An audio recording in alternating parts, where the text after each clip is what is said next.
I'm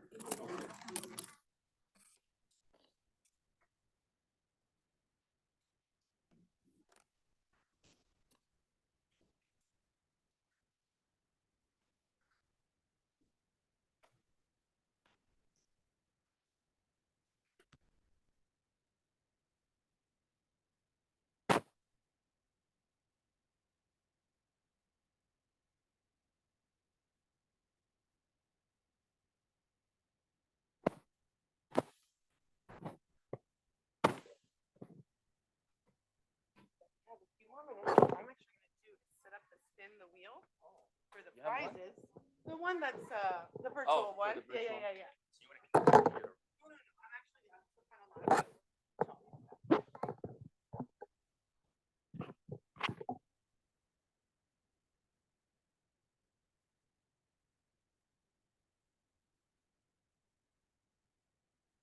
Testing.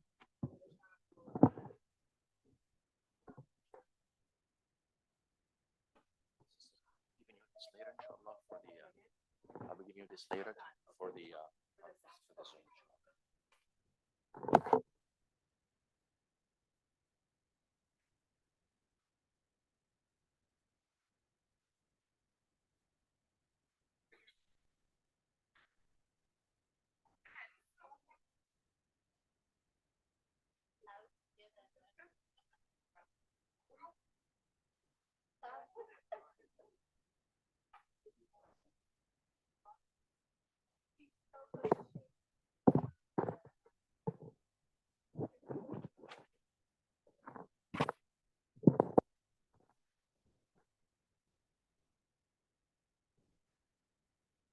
testing.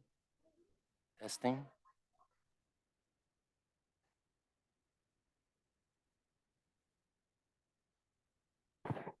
Testing.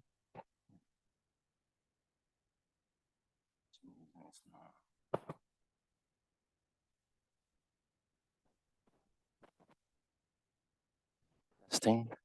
Okay.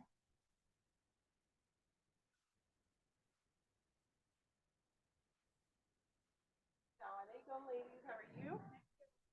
Okay. So if you did not RSVP, just raise your hand so I can add your name to the spin the wheel. Okay? Or should I? Should I add their name? Will you guys tell me? Testing. Okay, no, Testing. yeah, it's okay.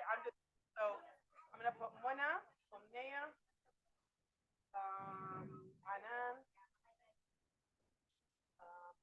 Aya, right? Okay. And I think everybody. Oh, Daniela. Now, if any of them win, it was meant to be, right? We'll know it is. Okay, inshallah. All right. Oh, your husband did. So if Bassam gets it, khalas, you'll get to take it for him, inshallah. Okay. All right. Should we wait 2 more minutes? I'll just introduce me to inshallah.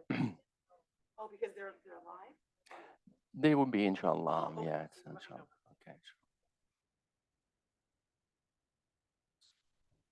I don't see anyone yet.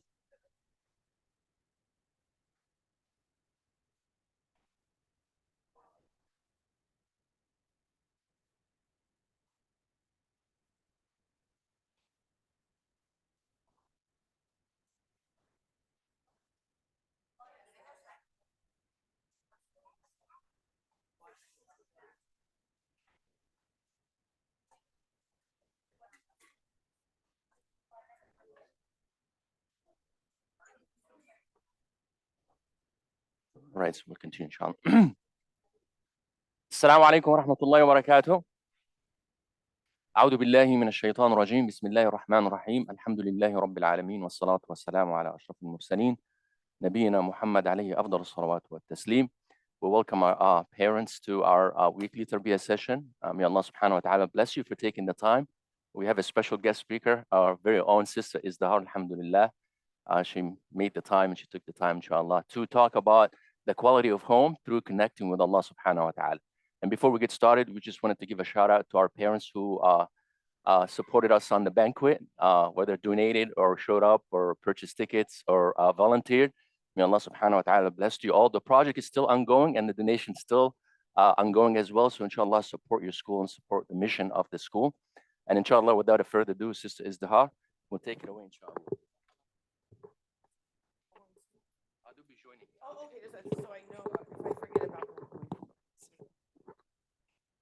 Let me see if this can hook somewhere. Sorry, let me see if this will. Here. Oh. Okay, I guess I'll hold it. Oh, wait a minute. Bismillah. Yes, there we go. Alhamdulillah. All right. Assalamu alaikum wa rahmatullahi wa barakatuh. بسم الله الرحمن الرحيم رب اشرح لي صدري ويسر لي امري واحلل عقدة من لساني يفقهوا قولي. I want to start off by thanking Brother Mamdouh for giving the opportunity. Assalamu alaikum. And of course, I want to thank all of you all for coming out, taking time on your Friday morning, especially my brother. Just kidding. For taking time out, inshallah. So I pray that it's a very meaningful hour that we all can benefit from. So before I get started, I just want to kind of get an idea, so we can kind of get to know who is here. So if you have a child in the elementary, the best department in the entire school, lower elementary, no bias at all, stand up. So if you have a lower elementary child, all right. Okay, mashallah, mashallah. This is why they're the best. I'm just kidding. All right. If you have a child in upper elementary, so 3rd through 5th grade, stand up. All right. Okay, so we have a few upper elementary parents. If you have a child in middle school.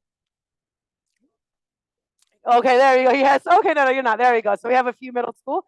And then finally, if you have a child in high school. Oh, mashallah. Oh, no, you don't have high school. So you only one high school. Alhamdulillah. Well, welcome to all of you. All of them will eventually become, lower elementary, upper elementary, and they'll all lead up. Is it okay if I close the door, Brother Mamdouh? And that way, we'll get the noise of the.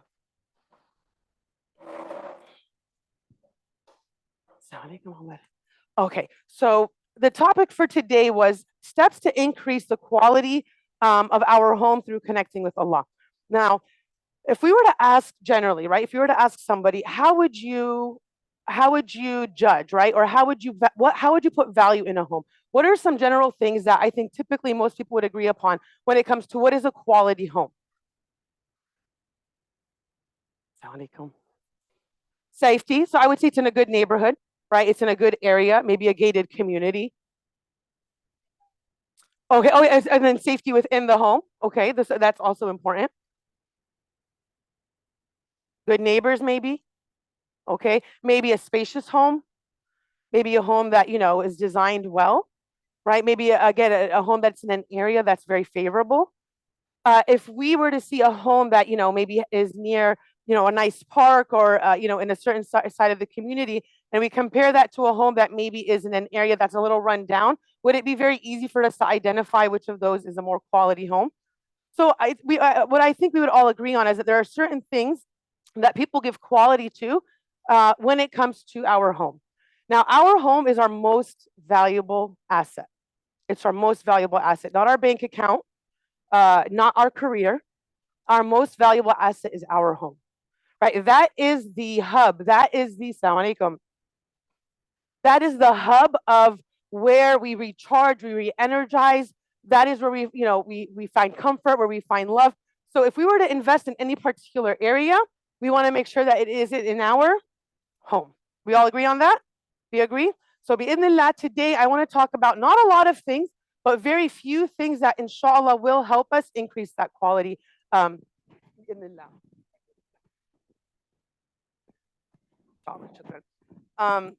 Okay, so with that said, I'm going to make sure I need to wake you guys up a little bit because you guys still look like you're a little bit sleepy, okay? So what's 5 plus 3? 7 minus 2? 7 plus 3?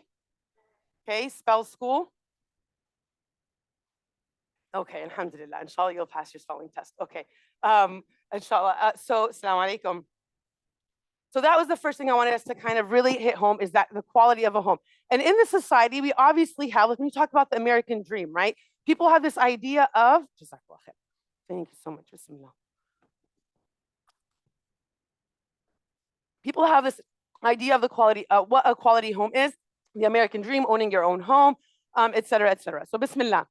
I'm going to give you scenarios of 3 people, okay? Or a few people. The first person I want to talk about is a person named, I'll try to pick a name that's not someone in here. Let's say Ali, okay? And let's say every time I come home, I always have stories about Ali, okay? Ali happens to be my boss at work, okay? Every time I come home, it's about how Ali treated me unfairly, or this is what Ali did to me. Man, he had a project, he picked everyone except me. I didn't like the way, he's always treating me unfairly. When I asked him for his help, he wasn't there for me. Today, he invited everybody to his office, but he didn't invite me. For you to be someone who doesn't know Ali at all, you never met Ali. Just from the stories that I bring you every day about Ali, what kind of feelings are you going to develop towards Ali? Pretty negative. Wouldn't you agree? Especially if, you see the hurt, when I'm talking about Ali, or, it's obviously having an impact on me, right? So Ali, someone that you never met, but because of how I talked about Ali to you, you have negative inclinations or negative feelings towards Ali. We agree? Okay. And then let's give the example of another friend, right? Named Yasmin. Okay. And let's say every time I come home, I am talking about Yasmin. Where'd you go? I hung out with Yasmin. Oh my God, Yasmin is so nice. I love every time I spend time with her. I'm just so excited. Whenever I come home from spending time with Yasmin, I always have a smile on my face, right? I come home all the time with like different gifts. Who gave those to you, Yasmin? Right? I come home the next week with an iced cup. Who got that for you? Yasmin, she's so thoughtful. Without ever meeting Yasmin, but only based on how I talk about her, how I bring her up, how I mention her in front of you, what feelings are you going to develop towards Yasmin? Positive. You might even start liking her a little bit, right? You might be going, I want to meet Yasmin. Especially when you're bringing home gifts, be like, well, tell her you have a sister, right? You know what I mean? So like, we're all going to want to kind of get a piece of that, because it's just like, wow, not only that, you see how my personality, my aura, my vibes are when I talk about Yasmin. I'm happier and I'm a better person with you when I'm with Yasmin, because of the impact that she has on me. It has ripple effects. So even though you would have never met her, you probably wouldn't be able to identify her, right, in a group of people. But just from the way I talk about Yasmin, you would start developing a love for her. And then there's another third person, and again, a name that we probably no one in here. Let's go with Michael. Okay, pretty random. Okay, all right. So let's say, we're going about our daily lives and whatever our regular routine, and then one day, you're eating cereal. Okay. And I go, don't eat cereal. Michael doesn't like that. You're like, who the heck is Michael? Right? And then you're getting dressed. Excuse me, the way you're dressed, Michael doesn't like it. Who's Michael? Like, is Michael who is Michael? Right? Okay. Or later on, you're trying to, driving in the car and come on, guys, let's sing the song. Michael loves when we sing the song. You're still going, who is Michael? Right? And why is it whenever my mom is angry, that's usually when she brings up this Michael guy? Now, I never really hear about Michael, but when she's in a bad mood or she wants me to do something, she brings up Michael, right? Every once in a while, this Michael guy comes up. I don't know him. I never seen him. I know nothing about him. But he just randomly comes up in conversation every once in a while. Okay? So we have, who was the first person? Ali, we have Yasmin, and we have Michael. Okay? When we talked, all three of these were people that we never met, people we've never seen, people we've never had any interaction with. They are simply people that we heard about through assuming that I, in the story, was the person who is like my caregiver, the person who is responsible for me. All right? Ali brought feelings of negativity. Yasmin brought feelings of love. And Michael brought feelings of confusion. Okay? And I think by now, some of you might kind of be understanding where I'm going with this. When we talk about our home and how it is the most valuable investment, we need to make sure that the quality of that home is high. How do we measure the quality of that home? What I would like all of us to reflect on is when it comes to our relationship with Allah, but specifically how we talk about Allah in our home. How would we classify it? How would we classify the way we talk about Allah in our home? Do we talk about Allah in a way where it's always in a negative, what we're not allowed to do? You can't do this, right? Similar to the Ali, where it's always coming up, you can't do this because, you can't have this because, if you do this, you will get punished. That's very common. And a lot of us might have similar experiences, whether in our schools growing up. Or are we the types that everything good that is in that home, we're tying it back to Allah? Every time I have a gift, it's from Allah. Every time something good happens to us, it's from Allah. To the point where our kids are like, Allah gives us everything. Or the worst, which is Allah has nothing to do with our home life. Allah is a convenience. It's a convenience. When I need to force my kid to do something, I'll remind them that all of a sudden, but I never talk about Allah. If as parents, we're not bringing up Allah, he's not coming up in our conversations, he only comes up maybe in Ramadan, or then what impression do we think our kids are going to have? And that takes me to the next point. The reason this is extremely, extremely important is because the way we introduce Allah to our children has an extremely high impact on the relationship they have with Allah. That's a big, big responsibility on our shoulders, isn't it? That you, as parents, have a huge responsibility in how you transfer that love and that relationship with Allah. And so you have a big job. And I know sometimes we think that big job is to provide for the family and to get a good career. And those are all really important. But at the end of the day, one of the most important, if not the most important jobs of parents is to connect our children with Allah subhanahu wa ta'ala. We brought them into this world with the will of Allah, so we need to make sure that we are taking care of them. And honestly, I just want all of us to reflect personally within yourself is how would you classify the way Allah is spoken about in the home? I mean, I really want it to be a reflection point. It's like, does he come up in regular conversation? Are we tying anything that's happening back to Allah? In good times, we're tying it back to Allah. In difficult times, this is a test. Allah tests us in this. Or is Allah someone, or is Allah one that is not mentioned as often? And I want to just go back to the example of Michael. Something that I noticed with working with kids. We'll give you an example. One of the most common examples, right, is when kids get to the age where they have to start praying. Okay? And then and this is so typical, right? And I believe in any setting that you go, when you're with 7, 8, 9-year-olds, you have a group of them, right? And they pray. You're going to notice that they lack in their prayer, right? I feel like in America, in a large group, they're going to lack in their prayer. And at first, someone who doesn't have experience with kids or someone who's coming, they'll just look at that and go, oh my goodness, like that's so disappointing. Why don't they know how to pray? Which is true. We want our kids to know how to pray. But what is one of the first things they do as a result to make those kids want to pray better? So, right, they walk into an auditorium, they see all these kids that are not praying well, and they say, come on in. So they see a group of kids that are not praying well. What is one of the first things they do, or what is one of the most common things we say to these kids to get them to pray? We say, you are standing in front of Allah. We're about to pray and you're going to stand in front of Allah. This is a meeting with Allah. You should take advantage of this. Now, is that true? That is absolutely true. Salah is the biggest gift that we have, that we're standing in front of Allah. But when you think of these 7, 8, 9, and 10-year-olds who are on devices for most of the day, and God knows what YouTube stars they're obsessed with and what they love.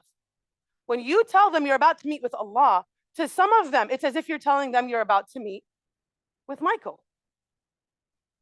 So you're telling me I'm about to stand in front of okay, you should be good because you're about to stand. It's a sad reality, but we have to understand it from their perspective. These kids don't have an understanding, for whatever reason, of who Allah truly is. So in our moments of desperation, when we're trying to get them to do something, be nice to their sibling, and we throw in, and Allah will, love you, or Allah will be so. To them, if we didn't establish a sense of who Allah is, that's not going to have an effect. That's not going to have an effect on them. And it's not completely their fault. It's not.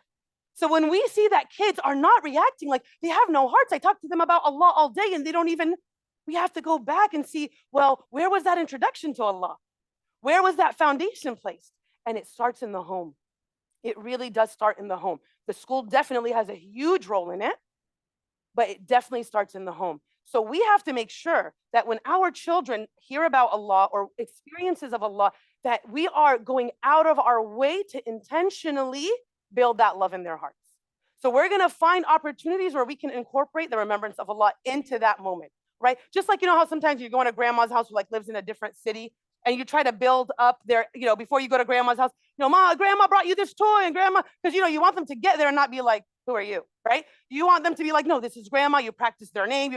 So we have to, in a sense, we got to build that love for Allah subhanahu wa ta'ala, so that when they get older and they are being reminded about Allah, or they're in a class where Allah is being mentioned, it does touch the heart. But we have to reflect, because sometimes we're so quick to go, my God, this generation, they don't know anything. But where did that come? Like, the seed has to be planted. We can't expect the plant to just automatically appear. It has to be planted, and it has to be fostered and nurtured so that that love can be there. So that was really one of the first points I wanted to hit home, is the culture of the home, in terms of how is Allah being spoken about, how is Allah being referred to, how often is he being mentioned in the home, and when he is being mentioned, is it in a positive a context, or is it in a negative context? These are all things that we have to be mindful of, because it has a huge impact on the relationship that they build with Allah. Makes sense so far? Okay, before I move on to the next point, I would like to do a quick raffle. So I actually have a few resources that I love dearly, that I think will be very beneficial to all of my computer. Oh, there we go. Let's see if it will get me to spin the wheel. Okay. And I just want to kind of go over I highly recommend these resources, and I can send them to you all after, just to have as a reference. Oops. Okay. The first one is, people who know me know how much I love this book. It's called Happiness Every Day. It's 365 super short little excerpts that just really boost your iman, like really just beautiful. Sometimes it's an exercise, sometimes it's a reminder. This is great. You're in the car the whole morning, you're about to go to school, the family is kind of sitting down after a slow. Read it out, have one of your kids read a page, or you read a page, a really quick reminder to get everybody, again, to remember Allah in a positive way. So this is all meant to contribute to the topic that we're talking about today. So this, great book. This is Timeless Seeds of Advice. Again, very short, just little reminders in a hadith or a saying of a scholar of the past that really just kind of inspires you, or it's again, serves as a beautiful, advice. And they're really short and quick. And again, you have your family, sitting together after dinner or whatever moment in the car, have one of them read it, and again, serve as that reminder. This is not a Muslim author, but it is a book that I highly recommend. The 5 Love Languages. I know you're like, what does that have to do with the topic? But when we talk about the quality of a home, investing in the relationship, especially between husband and wife, is one of the most essential pieces of a peaceful, loving home. And so making sure that we are investing in our spouse, or in our children, in a way that is meaningful to them, I think is great. So this is a really quick read, but it's a really good reminder. And finally, the last one is a gift card to a place you guys have never heard of, Amazon. So inshallah, just $10. So inshallah, if you get called, you get to pick whichever one you want. The first person, or let me click to spin. Bismillah.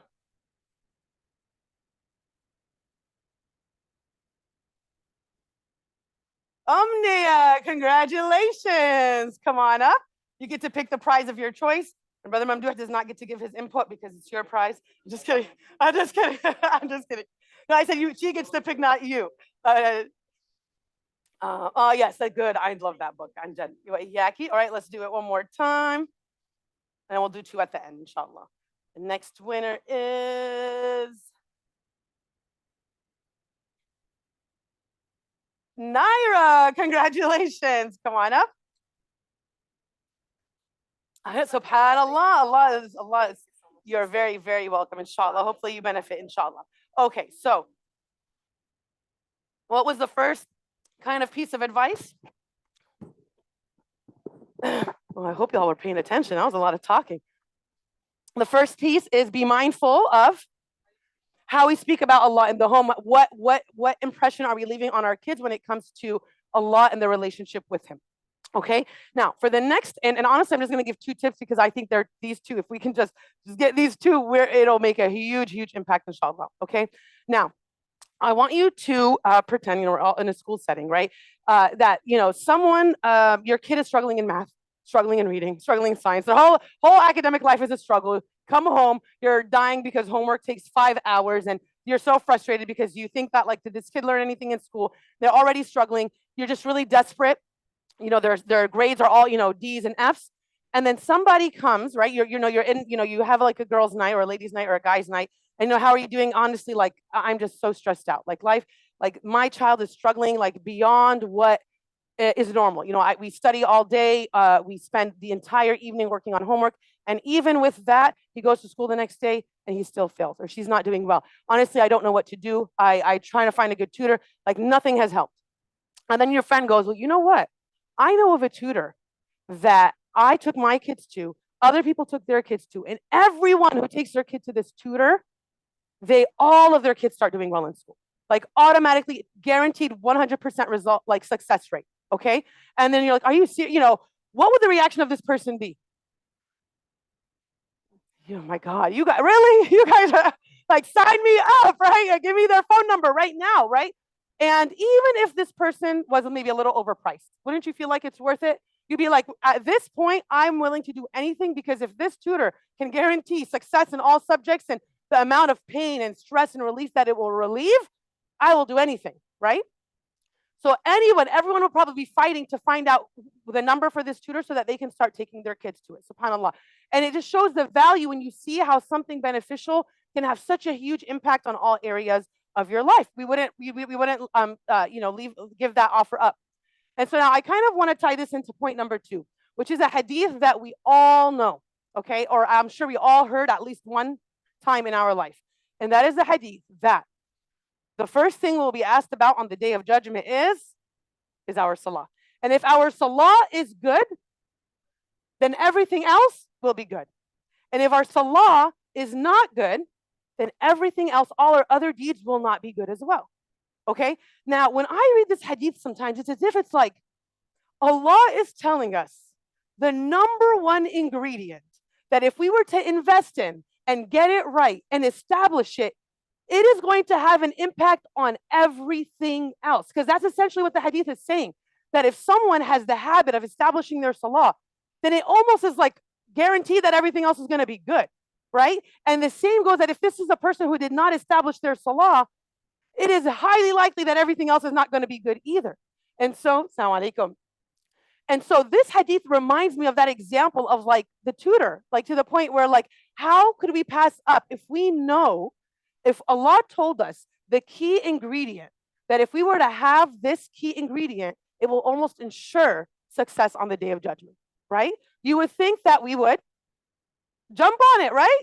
That everybody would be like, we got to go pray, slogans to pray. And, people would have shirts with, I have to go pray on it, right? But that's not what you see when you go, right? That's not what's being, is that what's being promoted to kids on YouTube, right? Go pray, right? Are those the ads that they show to our kids? Make sure you don't forget your salah. Pause this YouTube video so you can go pray, right? Is that what they teach our kids, right? No, they do the exact opposite. Shaitan is working 24/7 to make sure, do his best to demolish any sense of awareness of Allah in our children, so that they are so numb, and that basically when they talk about Allah, that it's like a Michael, right? So we are working against a very systematic agenda to really disintegrate any sense of value in our kids, remove God, and just fill our kids' lives with entertainment. But we have to be very mindful of that, and realize that it's all with a purpose, right? Because even the culture in America is very different than like in China, or what they expose our children to in America is very different than what they expose their children to, for example, in China and in other countries where they have more higher expectations for their children, subhanAllah. So back to the point of salah. Salah is the key, okay? And salah is not something that, once I get it, I'm done. It's not like, I pray, and it's a lifelong journey. It's a lifelong relationship. But what I want to, he doesn't want to leave the talk. I feel so flattered. I'm just kidding. Just kidding. That's what. No? Habibi. I'll have to see it when we're done, inshallah. So when it comes to establishing our salah, we have to keep our mindset of this is an essential piece for our akhirah, okay? And on a side note, in order for that to be meaningful, we have to remind ourselves on a regular basis that there is an akhirah, that this life is temporary, because that's also part of the problem. This dunya is designed to keep us so busy. How many of us sitting here, how many of you at the end of the day feel like I am so busy? And no matter how much you worked, you still feel like you didn't get enough done. Anyone here have that at the end of the day? I feel like the days we have that is way more than the days where we go, I just got so much done today. How many of us ever go to sleep feeling content with how much we got done? Almost never. للأسف, like it's really sad that this dunya is truly driving us crazy. We're working more than people have ever worked before. Where, we're doing so much, but there's that sense of fulfillment. It's not there. That sense of being accomplished isn't there. And this again, I believe that this is, part of the trick of shaitan is just give us so much to do, to think about, that it distracts us from the fact that we're not here forever. We're not here forever. We are here for a very limited time. On the day of judgment, when the people look back on their life here and they talk about their life, you know how they describe how long their time on earth was? Yom and ba'da yom. It was like a day or a part of a day. That is what this life is going to seem like when they are reflecting on the day of judgment. So if you were to think, okay, yesterday and between Asr and Maghrib, like that part of the day, right? If you were to think that is our lifespan, right? Is it really a long time? It really isn't. But that is the time where we sow the seeds for our eternal life that doesn't end. So we have to remember that we are here for an amount of time. Allah only knows when that time will end. We don't know who here is going to go first, right? All of us have an expiration date. So we have to remind ourselves on that on a regular basis so that it could inspire us to want to improve or to want to prepare for that meeting with Allah. So that is essential as we have this conversation, is the fact that we're not here forever. And what we are here to gather as many good deeds and please Allah and serve Him, so that when we go to the actual life, which is the hereafter, that we're set ourselves up bi'idhnillah to be from the people of Jannah. May Allah make us from the people of Jannah. Okay, so again, going back to that hadith, so establishing the salah and how that is, how much time do I have left? So make sure. Oh, okay, I think we're good, right? Okay, that's just making sure that I'm not going over, because I tend to do that sometimes. Okay, so when it comes to salah, I want us to all remember that salah is not a one and done. It is not a one shoe fits all. Everyone's salah journey is 100% personal to you. And the number one thing we want to always remember is when it comes to, in general, our relationship with Allah, but here I'm specifically talking about salah, it is never, never about how I'm doing compared to someone else. On the day of judgment, Allah is not going to say, all right, compare your deeds to this person's deeds. Nope. Everyone is standing individually. So when we are on our journey to get closer to Allah, don't ever compare yourself to someone else in a way that's going to bring you down. If you want to compare yourself for motivation, by all means, that's what good, friendship and sisterhood is. But don't ever allow someone else's perceived relationship with Allah be a means of making you feel like I'm not there or I'm not going to get there, right? That is, again, from shaitan to discourage you. You need to worry about who? Yourself. And who you were in the past. So if in 1 month, right, you are making 3 salahs a day instead of 1, is that progress? Absolutely. Now, if someone goes, you're only praying 3 times a day, right? That could come off as but that's between them and Allah. So that's why, yes, all of us are at different places in our journey, but the goal is we need to be moving forward. If you're praying 1 salah a day and in 2 months you're still praying 1 salah a day, that's a problem. That's a problem, because you're not seeing it as something I need to work on. All right. It's not for any of us to judge, but it's for us to judge ourselves and push out. We need to make growth. So I'm going to kind of run or give examples of different stages of salah that people can be at, and always what we can do to try and level up. So for example, someone who isn't praying, right, regularly, their 5 prayers, picking a salah and sticking to it consistently, and then building up until they get praying their 5 prayers a day. If you're like, oh, I already have my 5 prayers down, trying to make our salah within 1 hour that the time comes in. Right? If you're able to do that, maybe designating at least 1 salah that is prayed together as a family in the home every day. This is really something that we should try to do, typically either Fajr or Maghrib or Isha. If that could be the designated, whenever dad comes home or whenever mom comes home, everyone is home, there has to be at least 1 salah a day where everyone is praying together. And then within our salah, let's say you're praying your 5 times, you're praying alhamdulillah, you're praying on time, you're doing a good job, you barely ever miss a salah, but now then we focus on the quality of our salah, right? So in the quality of our salah, am I reciting the same surah as every single salah?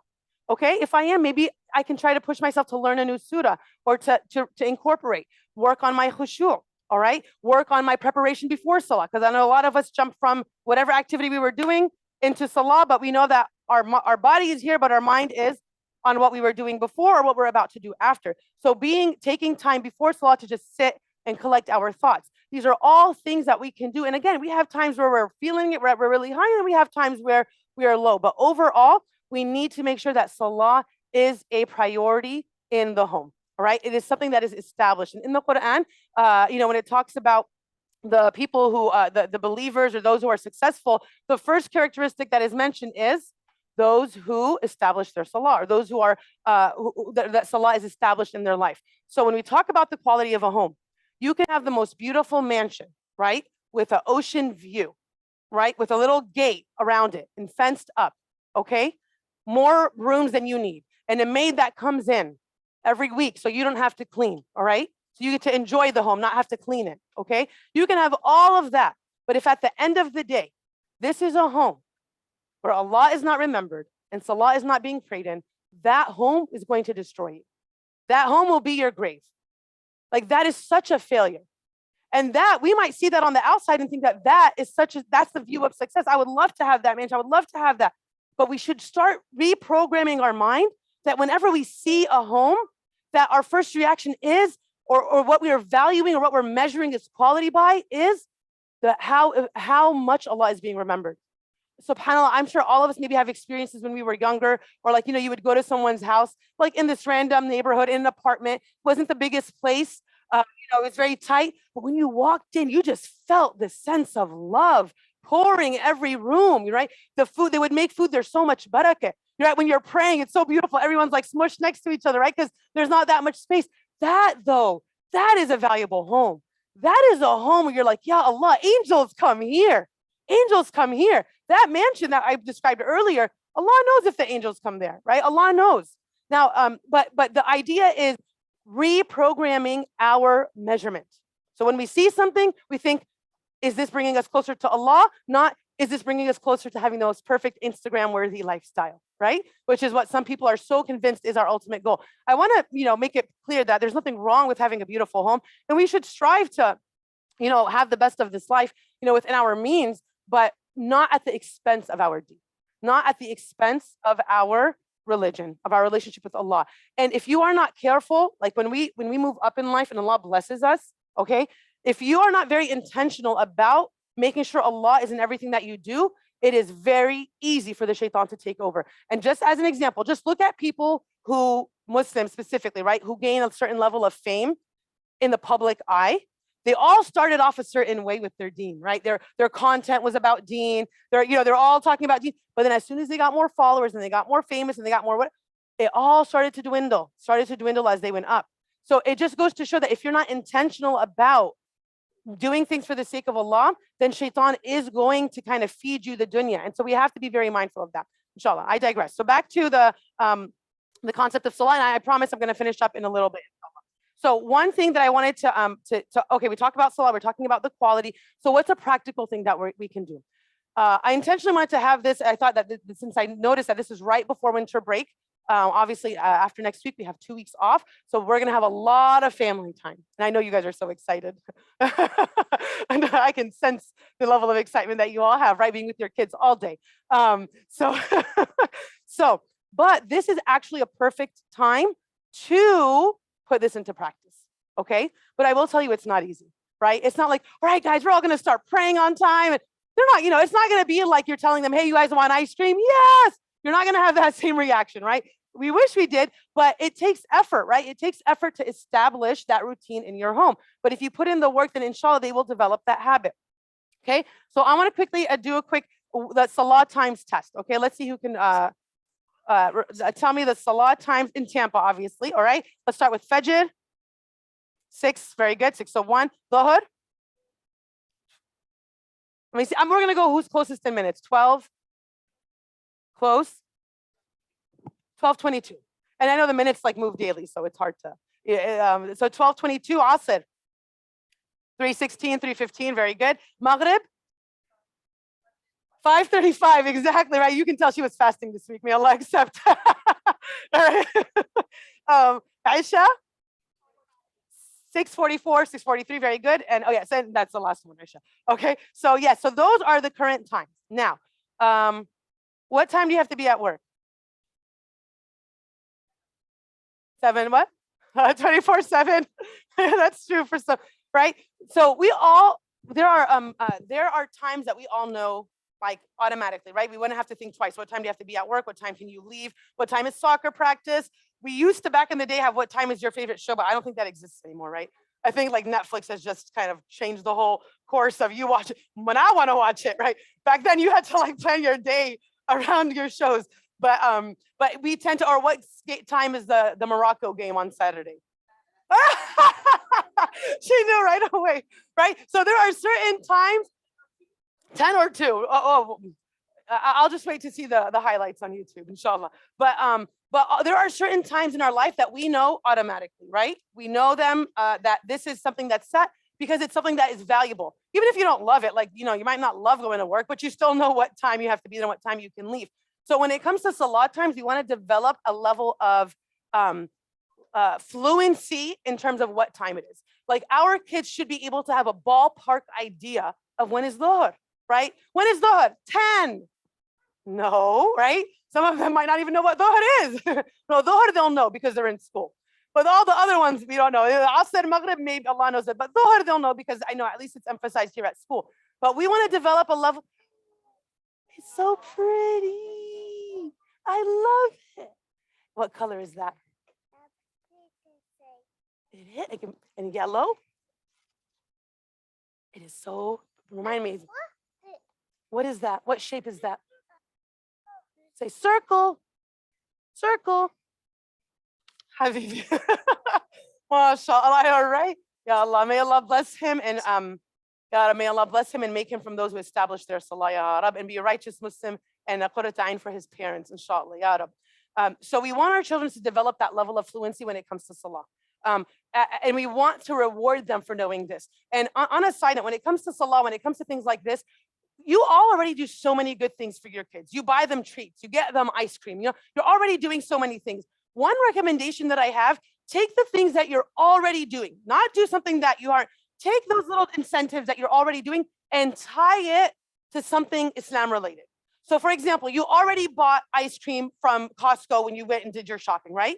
Instead of just randomly giving it to them, after, they just prayed salah or whatever it is, right? Or they just finished the salah. I am so proud of how much you were trying your best in salah. You get an ice cream. Because now what are they associating the ice cream with? Salah, right? So it's making a positive association with the things that they need to do. You colored it. He colored the circle that I was pointing at. Habibi, so cute, mashallah. Woo, bismillah, I'm sorry.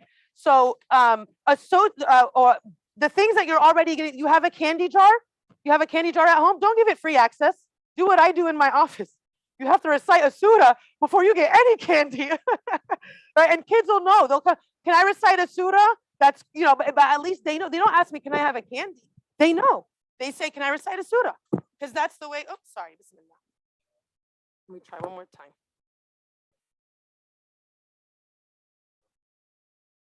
Inshallah. But they can hear me, I hope. I didn't even check to see if they can. Alhamdulillah. So associate the things that you already have, like a candy jar, associate it with with salah, with remembering Allah and things like that. So again, they can build that positive association. So now we know the salah times. Here's an idea or a tip that I want all of us to try and do over the winter break. The winter break, there's going to be a lot of things that we're doing throughout the break. You're going to probably visit people. You're going to have play dates. You're going to have outings. Okay. And usually if I say we're going to the park, what time are you going? Everyone pick a time. We're going to the park. 2. Okay. We're going to the park at 2. We're going to be home by 6. All right. We're going to go leave at 2, come back at 6. What I want us to try to start doing is start referring to the times of the day by their proximity to salah. So for us to start changing the language of our day and what we tell our kids by incorporating salah. Okay. So instead of saying we're leaving or we'll be back by 6, it'll be we'll be back after Maghrib or by Maghrib, right? And we're going to leave at 8 a.m. or we're going to go to the beach at 7 a.m. We're going to leave after Fajr. Okay. When am I going to Omar's house? Right? We're going to Omar's house after the Dhuhr. Okay. Make that a part of our language, because a kid who really wants to go to Omar's house is going to do what when you say we're going to go after the Dhuhr? What time is Dhuhr? Right? Isn't that going to be their natural reaction? What time is Dhuhr? Oh, Habibi, I don't know. Let's go look at the calendar and find out. Or go bring my phone so you can open up the Salah app. And just like our kids know how to open every app on your phone better than you, teach them the Salah app. Start making them be like, man, what time is Maghrib? Open the Quran, make them go, force them to go to that Adhan app to find out when is Maghrib. Okay, Maghrib is at 5:35. Mama, what's 5:35, right? That's what they're going to start doing. But that's how you build a culture. Build a culture in the home. When we start giving importance to Salah, they will start giving importance to Salah. When we don't give importance to Salah, they're not going to give importance to Salah. So parents, you guys have a really big job, is that you really are, our deeds and our habits have a huge impact on our children. What we make a priority, they'll make a priority. And this small action of making, of using or referring to the times of the day with Salah, I guarantee you will have a big impact on them. And so if we could just make in the 2 weeks that we have, right, with them, in these 2 weeks, if we can just start changing our language, bi'idhnillah, we can. I want to actually do a quick activity. Brother Mamdouh, could you just connect this to the starboard? And while he's doing that, something fell. Oh, that's fine, just the phone. I wanted to actually do a quick activity before we end. I think it will. Bismillah. Okay. All right, so if you could just get this slide to display, inshallah. So while he's doing that, I want to end on, I keep saying final no. I think this is my third final no. I'm so sorry, okay? But as he's setting this up, I want to just kind of talk about winter break, okay? Winter break is a time that, we joke about it, but for some of you, you're looking forward to it. Some of us might be dreading it. Some of us might have a little bit of both, right? But let's try to change our lens a little bit and set some goals for winter break, assuming that this is a time where we're going to have a lot more family time than in any other time of the year, like besides summer, okay? You're not going to have a good 2 weeks until spring break. We'll have 1 week, and then in the summer, you'll have obviously the 2 months. In these 2 months, I want you to have and I'm sure some of you have started to think about what are you going to do? What are you going to do with the kids? What are you going to do as a family? And I have one humble suggestion for all of us. Bismillah.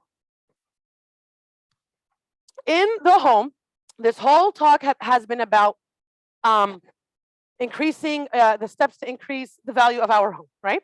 The steps to increase the value of our home. And we talked about the importance of establishing a good relationship with Allah and establishing salam. There is a key factor for the value of our home that we cannot overlook, all right? And that is the well-being of the people that live in that home, okay? Everyone, each and every one of us, right? And our family members, all of us have a certain level of how well we are doing physically, right? Very easy. A lot of you probably had to deal with sick children this past week or might still be dealing with them. Physically, spiritually, emotionally, and mentally. These are all very, very key areas of health. And as the parent, and this is, I'd say a lot of mothers here, you all are usually the ones doing, you are the ones keeping up with everybody else, making sure everybody else is okay.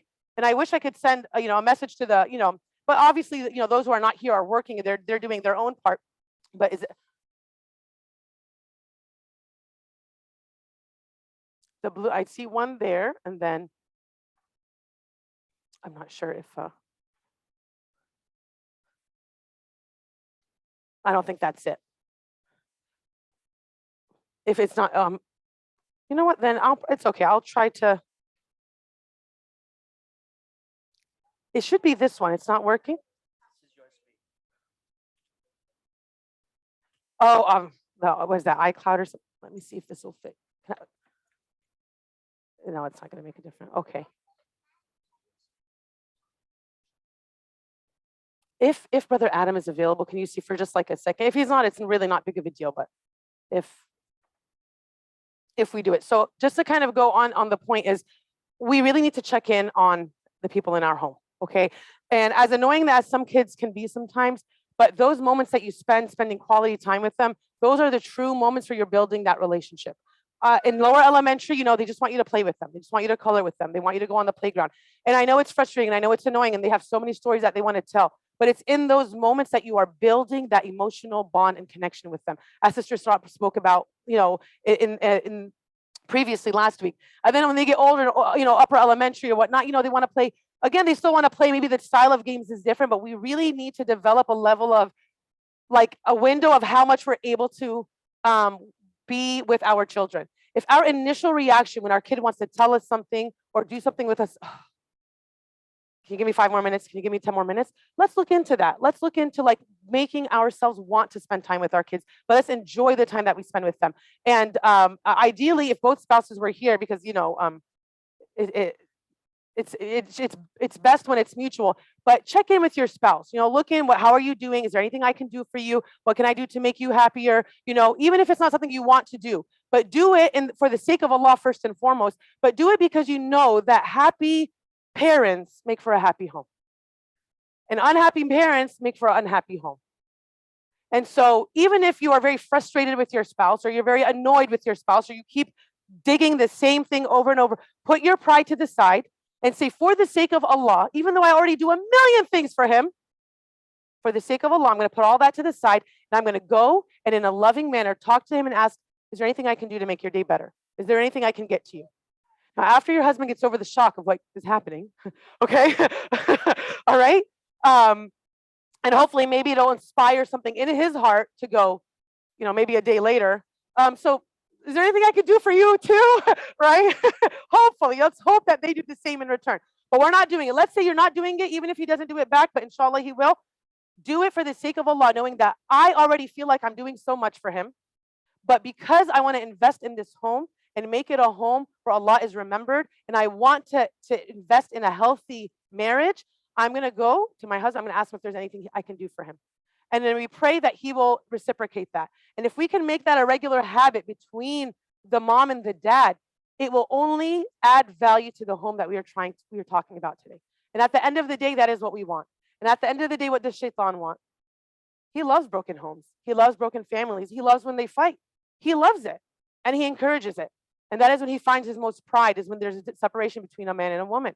So when we know that Shaitan is constantly seeking that, and we know that the first thing we're going to be asked about on the Day of Judgment is Salah, how can we play this game smart? How can we play this game in a smart way? I'm going to make Salah the #1 priority in my home. Because if I know that's what's going to get me to Jannah, and I know he's trying to break up my home, I'm not going to let him in. And the #1 way we don't let him in is we establish Salah. If Salah is a priority in that home, he doesn't have a chance. If every few hours they're going to get to remember Allah, what's going to happen? Darn it, I built it up. They're back to pray again. So he's going to push the YouTube, and he's going to push the devices. He's going to push this because that's how he gets his way. But we're going to go against that in these 2 weeks that Allah gives us with our family. We're going to say, no, I'm going to make Allah a priority, and Allah will put barakah in your home. I promise you. And so inshallah, let's make the intention, because I know everyone here is already giving more than what they should or what they need. But let's make it a goal for the sake of Allah. I'm going to invest in my spouse. I'm going to invest in my kids. And you might go, oh, well, they don't do it for me. But believe me, Allah is what makes you feel good inside. Allah, when he sees your effort, he is going to give you from where nobody else can provide. So I pray that all of us are able to put that effort in, inshallah. Again, not for the sake of, so he can, don't do it for worldly gains, okay? Do it because you trust that the more we put our faith in Allah and do what pleases him, not him that's in our home, him, right? The more we do what pleases him, he is going to put the barakah. He is going to increase the rizq. He is going to bring the happiness. He is going to bring that sense of peace that the world is deprived of nowadays. How many people are suffering with depression and anxiety and the suicidal rates? Because there's no peace. The internal peace is missing. So let's go to the source, right? Let's not go to the fake sources. Let's go to the ultimate source. So what I was trying to get up here was the thing about salah. So it's really just the salah times. So we'll just do it. I'm going to give an example, and I would like for you guys to rephrase it for me with a salah time. Okay? Bismillah. And if you want to just open up the salah times on your phone, that would also work, because that's essentially what this is, just the salah times. So yeah, actually just go ahead and open it on your phone. I think that will work better. Okay? So I'm going to say a sentence, and you guys rephrase it with the salah time. Okay? We're going to go to school at 1. All right, a little bit more excitement, guys. So yeah, we're gonna go to school after the. Okay, we have to get home by 7. Good. After we're gonna get home after Isha, we're gonna head to the mall around. Oh, this is a tricky one. We're gonna head to the mall around 11:30. Very good. We're gonna head to the mall before the hood. Mama, I'm really hungry. Okay, we're gonna have a snack around 3:30. We're going to have a snack right after Asa. Mama, can I watch a little bit of TV? Okay, you can have 30 minutes, but around 5:45 after Maghrib. Okay, do you guys get the idea? So let's memorize these times and then make it a habit. Like, oh, the whole time, just start even from now. Start referring to, it's okay, you're good. Jazakallah khair. We figured it out. Thank you. But you're welcome to stay. You're always welcome, Brother Nasser. So to help with that, I'm actually excited. All of you are leaving with a prayer times little magnetic thing that you could stick onto your fridge, right? And with it, it's basically Fajr, Dhuhr, Asr, Maghrib, and Isha. Who would be the ideal person to fill these times in? The kids. Have them open up that calendar and then go get, oh, you need a marker. I got you. I got you. We have the driver. And guys, they're magnetic. So we could stick to it. I was just so, and it has an eraser on top. As you guys can tell, I'm lower elementary. The things that excite me, right? It has an eraser and it's magnetic.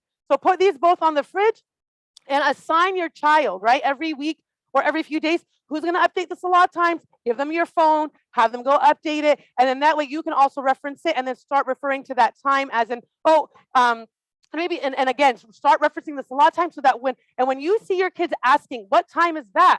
You're doing good. When you see your kids going to check on this, for example, when it's salat, then that means you're getting somewhere. These little steps, inshallah, will play a huge role in establishing that salah in our home. So all of you get to go home with one of these today, and you guys get to pick the color that you want, inshallah.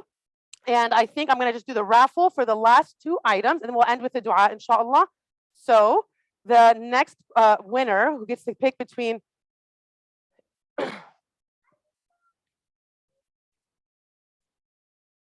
okay, Brother Azzat, he's not here, I believe. Is he online? He's not online by any chance, is he? No, even if he is, well, we're going to give it to you guys. Okay, but that was kind of the reason why I wanted to bring this book, because this book is all about like learning the love language of, in this particular one, obviously your spouse or whatnot, so that way you can make sure that you are feeding it. And we pray that it's reciprocated, right? Inshallah, that's always the goal, that it's a two-way street, not a one-way street. Ooh, sister. She's not here either. Sister Umara. No problem. Bismillah. Next one.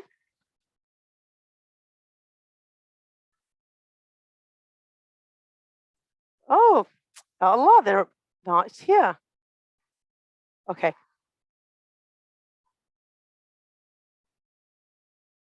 Bismillah. Sister Ilham. Yes, yes. So come on up. You get to choose between the gift card or the book, and then the last prize will go to Faddali. No. Wait. Who won the first? Besma, did you already won something, right? Oh no. Okay, Besma, this is for you. Yes, ma'am. Congratulations. You get to get something, inshallah. All right. So now, just to conclude, inshallah, bi'idhnillah, I pray that I did a somewhat of a job to really hope inspire of all of us, myself first, to really see our home as our biggest investment, our biggest resource, our biggest asset in this life, because we need to make sure to cultivate a culture where Allah subhanahu wa ta'ala is the center of this home, and that we're making sure that we are talking about Allah, speaking of Him in a positive way that is helping our children develop their relationship with Allah, and understanding the immense connection between how we talk about Allah and how our children will think about Allah. And when we see a deficiency in their relationship with Allah, for us to first and think, what can I do better to help nurture that love of Allah in their heart? And then we talked about how we could have given you a lot of different ideas of things to do, but if you want to go big, the number one thing that if we were to establish in our home that we would see the effect right away is establishing salah, right? And to establish salah, we have to know what time it is. And inshallah, we'll have an initiative where we're going to try to be more mindful of the times. And we're all going to try, right? We're all going to try to start talking in time with salah, before, after, and motivate and encourage our kids to develop that and develop a sense of importance for salah. And then finally, investing in the people in the home and remembering that the quality of our emotional, spiritual, mental well-being has a huge impact on the quality of our home. And as difficult as it might be, when we do it for the sake of Allah, even when we don't feel like it's being done to us, but if we do it for the sake of Allah and we invest in our spouse and our kids, it will come back to us. It will come back when it's done for the sake of Allah. And let's try to build a love for wanting to spend time with our kids and our family, and may that be the time that we are most most grateful or happy. And may I end with dua, inshallah, Brother Mamdouh? Oh, Bismillah. So, Ya Rabbil Alameen, Ya Rahman, Ya Rahim, you have brought us together on this beautiful and blessed Friday to remember you. I ask you to bless each and every one of us here, Ya Rab, with a quality home. Ya Allah, bless us with a home in which you are remembered. Ya Allah, bless us with a home where we put you first. Ya Allah, please bless us with a home that when we enter, we feel peace. Ya Allah, please bless us with a home that when we enter, we feel peace. And protect us from shaitan, who is constantly trying to enter. Ya Allah, please put a love in our hearts for spending time with our family. And let that be the most beloved time. And Ya Allah, please protect us from being from those who cannot wait to get away from our family. And Ya Rab, if that happens to be our current state, please help us rectify that so that we enjoy being with our family and for our home again to be a source of love and peace in your remembrance. Ya Allah, allow us to measure the quality of our home by how much you are remembered in that home. And Ya Allah, please protect us from being deceived by what society tells us is a quality home. Ya Allah, please increase the love and respect between all of our amazing UAF parents and their spouses. Ya Allah, please increase the love and respect and service between the moms and dads of UAF. And Ya Allah, please protect us from shaitan, who is constantly trying to come between us. Ya Allah, instill in our children a love for you and a love for this deen and a love for salah. Ya Allah, help us establish salah in their hearts from a young age, and for them to develop the habits one day on their own, they will remember to make their salah. Ya Rab, for anyone in this gathering who's going through a difficulty, please remove that difficulty from their path. And anyone in this gathering who has a sadness, Ya Rab, remove that sadness and replace it with happiness. And Ya Allah, please, in our hearts, put a level of contentment for whatever you have put us through at this current moment in our life, and for us to always seek you and remember you in everything that you do. Ya Allah, this life is short. Please let the day that we are to return to you be the greatest day of our life, and allow us to remind ourselves daily that we are coming back to you. And Ya Allah, just as you have united us here, Ya Rab, unite us in Jannat al-Firdaus al-A'la. Ya Allah, please protect our children. Ya Rab, please protect the Muslim youth. Please protect the next generation. Ya Rab, they are constantly being attacked by ideas that are meant to destroy their relationship with you. Ya Allah, please give them the confidence in their heart to love you and choose you over the dunya.